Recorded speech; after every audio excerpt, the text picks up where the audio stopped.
Discuss करूंगा सम्मान capital stock के चार्ट के बारे में, क्योंकि मुझे काफ़ी लोगों के मैसेज आ रहे हैं कि ये स्टॉक तो काफ़ी दिनों से चल नहीं रहा है, अब हम इसमें क्या करें। तो मैं आपको एक बात बोलता हूँ, अगर आपको खुद से स्टॉक मार्केट में पैसा कमाना है तो आपको चार्ट पढ़ने की आदत डालनी होगी खुद से। तो डेली 50-60 चार्ट देख के उस पर प्रैक्टिस करनी होगी। उसके बाद आप खुद से चार्ट आपसे बातें करेगा, खुद से बताएगा आपको कि मुझे ले लो या मुझे सेल कर दो। बस आपको चार्ट के साथ थोड़ा टाइम स्पेंड करना पड़ेगा। एक बार आपने अगर कंपनी के फंडामेंटल्स अच्छे से एनालाइज कर लिए तो उसके बाद सिर्फ और सिर्फ चार्ट पे आपको एंट्री और एग्जिट डिसाइड करनी है और अच्छे से पूरा टेक्निकल्स देख के एकदम सही पॉइंट पे एंट्री लेनी है।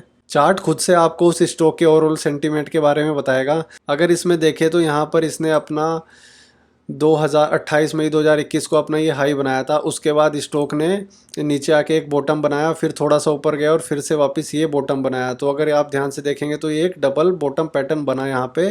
और उसके बाद जैसे यहाँ से स्टॉक ने चलना स्टार्ट किया तो उसके बाद इसके बेसिस पे इसका टारगेट होगा ये जहाँ से ये गिरना शुरू किया था 279 का। और इसके बाद अगर आप देखेंगे तो इस डबल बॉटम बनाने के बाद इस स्टॉक ने अच्छी खासी रैली भी दी और ये काफ़ी कम टाइम पे इसने यहाँ से लगभग 6 मंथ्स के अंदर अंदर 100% का रिटर्न दिया। और उसके बाद भी ये रुका नहीं। उसके बाद ये लगभग 9 मंथ्स के अंदर अंदर स्टॉक यहाँ से 150% का रिटर्न दिया, यानी कि 2.5 गुना हो गया यहाँ से। तो यहाँ से यहाँ तक स्टॉक एकदम पूरी अप ट्रेंड में रहा और ये काफ़ी कम टाइम में इसने एक अच्छी सी रैली दी। अगर मैं ये ड्रॉइंग डिलीट कर देता हूँ।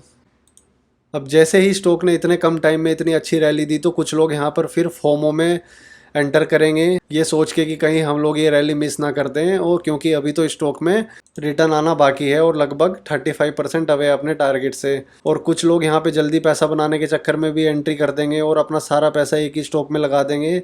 और जब स्टॉक इतने कम टाइम में इतना अच्छा रिटर्न देता है तो न्यूज़ वगैरह में सब में वही स्टॉक चलता रहता है और बहुत से लोग न्यूज़ सुन के भी यहाँ पर एंट्री लेते हैं। और उसके बाद होता क्या है, जिन्होंने इसमें पहले एंट्री की होगी वो लोग या तो अपना प्रॉफिट बुक करने लग जाते हैं या फिर पार्शियल धीरे धीरे एग्जिट करने लग जाते हैं। और जिससे होता क्या है कि स्टॉक या तो कंसोलिडेशन में चला जाता है या फिर थोड़ा सा हल्का सा डाउन ट्रेंड में चला जाता है। और अगर ध्यान से आप देखेंगे यहाँ पे तो ये एक कुछ ऐसा पैटर्न बना रहा है।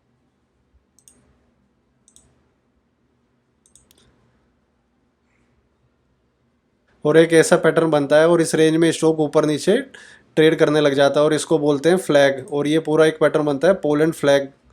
इसमें होता क्या है, स्टॉक अपनी एक रेंज में मूव करता रहता है और धीरे धीरे नीचे आता रहता है या फिर थोड़ा सा एक डाउनवर्ड स्लोप में होता है।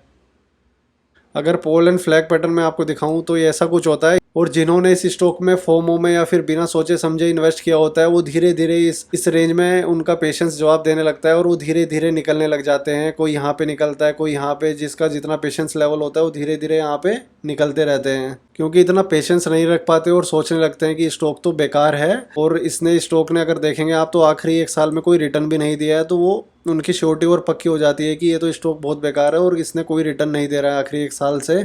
और सारे वीक हैंड धीरे धीरे करके निकल जाते हैं।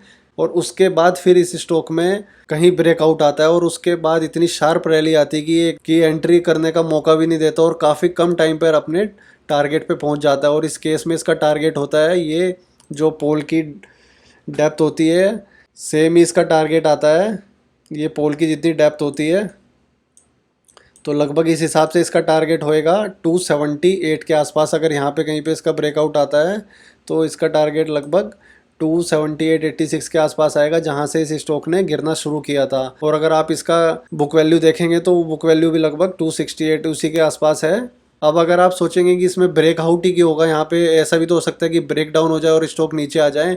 तो इसमें ब्रेकआउट कराने के लिए हैं इसके फंडामेंटल्स। अगर इसके आप क्वार्टरली रिजल्ट देखेंगे तो अभी इसका ऑल टाइम हाई प्रॉफिट चल रहा है आखिरी 12-13 क्वार्टर में। तो आप खुद समझ सकते हैं यहाँ से ब्रेकआउट करेगा या फिर ब्रेक डाउन। तो ये सिंपली यहाँ से ऊपर ही जाएगा, इसमें कोई चांस ही नहीं है कि ये यहाँ से ब्रेक डाउन करेगा, ये सिर्फ और सिर्फ ऊपर जाएगा। और अगर आप इसका टारगेट देखें तो अभी करंट प्राइस से लगभग 85% दूर है। तो अच्छे से आप फंडामेंटल और टेक्निकल स्टडी करके किसी स्टॉक में एंट्री लें और इस कंसोलिडेशन फेस में घबराएं नहीं, क्योंकि ये भी एक स्टॉक जर्नी की मूवमेंट का पार्ट ही है। तो इस वीडियो में इतना ही। होप आप लोगों को थोड़ी क्लैरिटी मिली हो।